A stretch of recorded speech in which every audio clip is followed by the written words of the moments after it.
masalah unit mobil Rubicon itu, yang kita tahu harganya sangat fantastis ya, saya sekali lagi menyatakan bahwa itu nonsen, bahwa saudara AS ini memiliki satu unit sebuah mobil Rubicon.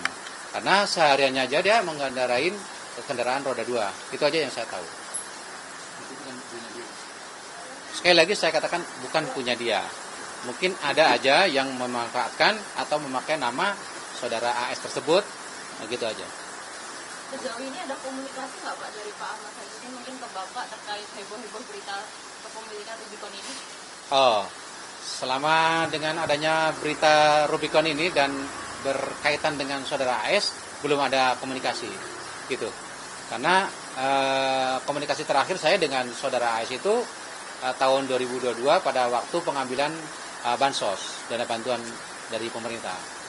Karena nama dia masih tercantum sebagai penerima bansos dan BLT. Tapi ada info nggak sih Pak, kenapa namanya Pak Ahmad Saifuddin ini bisa tercantum sebagai pemilik awal Rubicon? Oh gitu ya. Jadi kemungkinan untuk memiliki Rubicon itu nggak mungkin, tapi ada kemungkinan identitas dia, KTP dia dipergunakan oleh pihak-pihak yang tidak bertanggung jawab. Artinya apa? Nah, nanti bisa kita dapatkan info dari kerabatnya untuk mencari tahu bahwa kenapa KTP dan identitas saudara AS ini bisa dipergunakan untuk kepemilikan sebuah unit mobil Rubicon tersebut. Itu aja. Infonya kenapa tuh Pak dari kerabatnya Pak AS? Infonya bahwa mobil Rubicon itu atau KTP itu saya dapat kepada si A KTP-nya. Itu yang saya dapat info. KTP-nya Pak AS dipinjamkan kepada si A. Iya. Si A ini siapanya Pak AS? Itu dia, saya kurang paham si A-nya nggak Pak. Nanti mudah-mudahan secepat mungkin bisa dapat info yang lebih akurat lagi, si A-nya itu siapa dan kaitannya apa saudara A ini meminjamkan KTP kepada saudara A tersebut. Tahun kapan Pak itu dipinjamkan? Saya kurang paham itu tahun berapa, nggak tahu. Atau profesi si AS ini apa sih? Tadi kan Bapak bilang dia tidak mungkin memiliki gitu. Baik. Baik. Kalau dulu sebelum sebelum kerjaannya sekarang dia itu sebagai office boy dan penjual kopi ya Pak ya, penjual kopi. Nah, terus pekerjaan terakhir dia sendiri yang bilang ke saya, dia bekerja di Inafis Mabes Polri. Itu yang dapat info langsung dari saudara AS ya. Terakhir pekerjaan yang dia sebut itu dia sebagai pekerja di Inafis Polri itu sebagai apa? Saya rasa dia sebagai honorer aja, pekerja honorer. Jadi bukan pekerjaan yang sifatnya sangat penting banget gitu ya, barangkali seperti itu. Terakhir saudara AS ini tinggal di mana ya?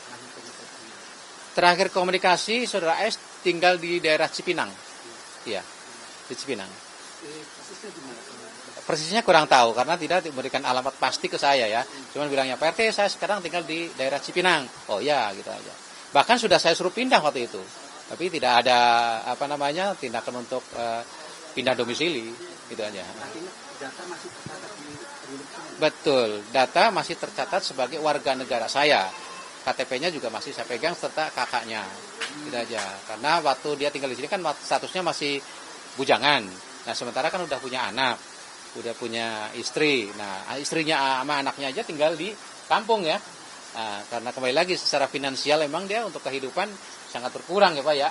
Nah, jadi dia berjuang sendiri di daerah Jakarta ini. Kampungnya di Subang ya. Di Subang. Biar masalah ini selesai. Artinya apa? Artinya ini kan masalah bisa merambut kemana-mana ya, panjang. Jadi biar selesai masalahnya, biar jelas ini si AS kenapa jadi korban atau dia bagaimana kok bisa minjamkan KTP untuk keperluan orang untuk pengambilan satu unit Rubicon itu, ya kan? Nah, jadi ibaratnya jangan menari-nari di atas penderitaan orang, ya kan? Kan berarti si A ini bersenang-senang dong dengan kendaraan sementara si AS ini jadi korban. Itu aja yang sampaikan. Jadi kalau untuk kepemilikan mobil siapa aja sah-sah aja memiliki mobil ya. Walaupun dia tinggal di pinggir kali atau di gang sempit nggak masalah punya mobil. Kan begitu. Artinya parkiran sekarang kan banyak parkiran umum, sewa parkir. Jadi nggak menyalahkan seseorang itu memiliki mobil. Oh, saya tinggal di gang sempit, tapi punya mobil, no problem. Orang dia mampu bisa beli mobil kan.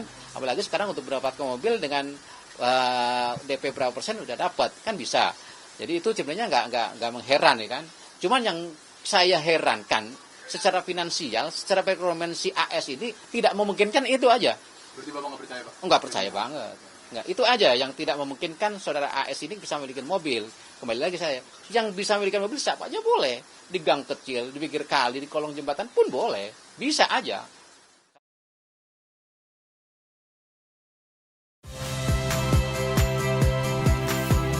Saya Iriana Mardanus. Saksikan program-program Kompas TV melalui siaran digital, pay TV, atau media streaming lainnya. Kompas TV, independen, terpercaya.